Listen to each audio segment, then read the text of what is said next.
ဟုတ်ပြီ probability တွေကိုကျွန်တော်တို့မြှောက်ဖို့ဆိုလို့ရှိရင် log နဲ့ပေါင်းပြီးလို့ရပါတယ်เนาะ log AB ဆိုတာက log A + log B ပေါ့เนาะ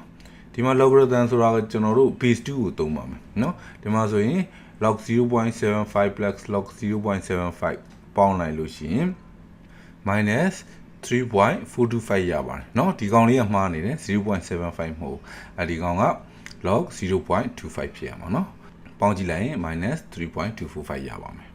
အခုဆိုရင်ကျွန်တော်တို့မှာအနီအောင်ဘောလုံးတွေအတွက် probability တန်ဖိုးရယ်အပြာရောင်ဘောလုံးတွေအတွက် probability တန်ဖိုးရပါပြီဒီကောင်က0ဖြစ်ရမှာပါเนาะမှားနေတယ်အဲ့လိုရသလို probability of winning လည်းရပါတယ်เนาะဒါဆိုဒီမှာကျွန်တော်တို့ log တန်ဖိုးလည်းရပါပြီအဲ့တော့ဒီမှာဆိုရင်log 1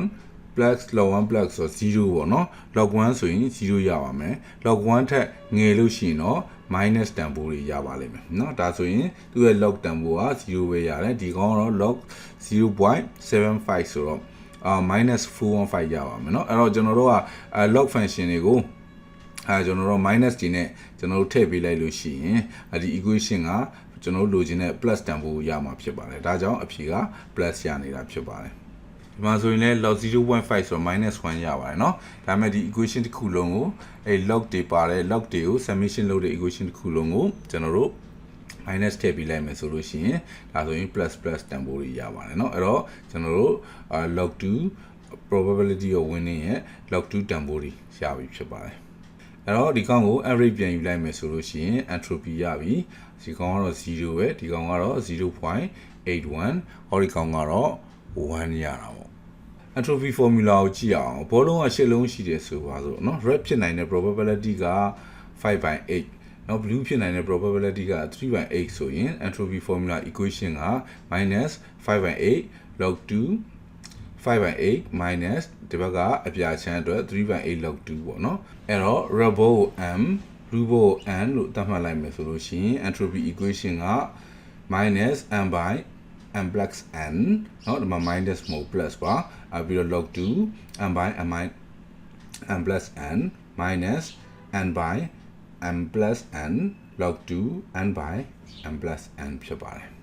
အဲ့တော့ multi-class entropy ဆိုရင်ရော multi-class entropy ဆိုလို့ရှိရင်တော့ကျွန်တော်တို့ဒီ equation ကဒါခုန equation ပါပဲအဲ့တော့ m by m plus n ကိုကျွန်တော်တို့ probability p1 ဖြစ်တဲ့အတွက်ကြောင့် p1 လို့သတ်မှတ်လိုက်မယ်p1 က m by m plus n ပေါ့နော်ဒီ part ပေါ့ဒီ portion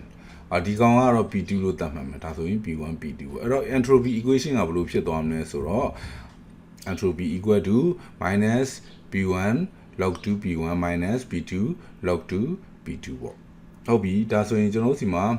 class တွေကအများကြီးရှိတယ် probability က p1 p2 တွေမဟုတ်ဘူးဘောလုံးကအပြာအနီတွေမဟုတ်ဘူးတခြားအရောင်တွေလည်းရှိတယ်ဆိုရင်တော့ equation ကိုဒီလိုဖြန့်ကျက်ပြီးတော့ရှိနိုင်ပါတယ်เนาะ minus p1 log p1 and minus p2 log 2 p2 and so on ဆိုပြီး pn ထိသွားလို့ရတယ်အဲ့တော့အတူကောက်ပြန်ရေးမယ်ဆိုရင်တော့ minus summation of pi log 2 pi ပေါ့သူရဲ့ minimum တန်ဖိုးကတော့0ဖြစ်နေဦးမှာပဲရလာတဲ့အဖြစ် minimum တန်ဖိုးကတော့